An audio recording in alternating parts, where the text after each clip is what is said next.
Fight to Finish is a boxing store in Southern California, but they also make their own gear. These are their FTF Classic Boxing Gloves. Now, on their website, it says these are for entry level boxers. And in glove reviews, you'll often hear the term entry level gloves. So, what does entry level mean? It means it's someone new to boxing who's not fully committed. So, maybe they're not willing to invest a lot of money. And it also means someone who needs to work more on the fundamentals and techniques rather than do all the hard training needed for a fight. So, an entry level glove implies two things: price and use. Entry level price means it's not a big financial commitment. You're buying gloves to try out boxing. As far as use, entry level gloves are meant and built for fundamentals, so mostly for technique, not power or sparring. The website says it's triple layered foam padding, and I'd say they're more on the firm side, which makes sense because they're to make sure beginners don't hurt their hands. The glove is made of synthetic leather. I'd say it's more on the thicker end as far as synthetic shells, which hopefully means it'll last longer. This is in slick black, and because it's slick over time, the black finish will probably wear out first. But when you touch it, it feels smooth, which is important for beginner psychology.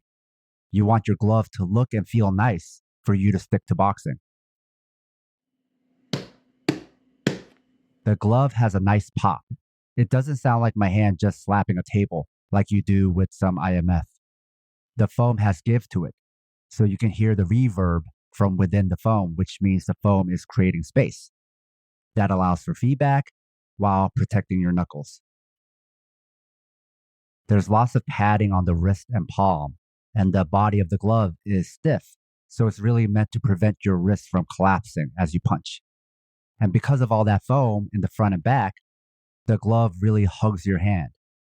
This glove is 16 ounces, and as far as 16 ounces go, it's a bigger glove. And that usually means the hand compartment is also big, so they were able to combine a big body with a snug hand compartment, so they didn't skimp on padding. If you're doing technical sparring, it's nice to have big gloves for defense. It uses elastic at the palm, which aids the wrist strap in keeping your hand locked in. It has 4 air holes at the palm to let the glove breathe, but none at the thumb. This design will last a lot longer than mesh palms. The thumb is straight and locked to the body, and the attachment also uses synthetic leather rather than a nylon cord. It uses a standard tricot liner that's easy to wipe. The grip bar is slim,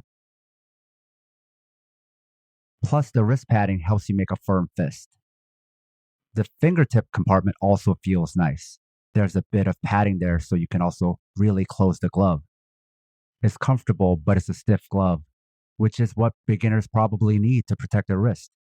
It might take a while to break in. The logo on the body is simple and not too loud. On the strap, it has a rubber tag that's sewn on, not glued, so they didn't skimp on that. But could it scrape someone's face during sparring? Possibly. But should you be sparring that hard with entry-level gloves? Probably not. It's a good glove as far as entry-level goes, probably better than entry-level. It retails for $50, which is worth it, especially if you live in Los Angeles. Then you don't have to worry about paying for shipping. Now, would I pay for shipping on entry-level gloves? Probably not. If I pay for shipping, it's because I want to really invest in a glove. And that defeats the purpose of entry-level gloves because they're not for heavy commitment. With that said, if you like my educational content, I'd really appreciate it if you could like, share, and most of all, subscribe.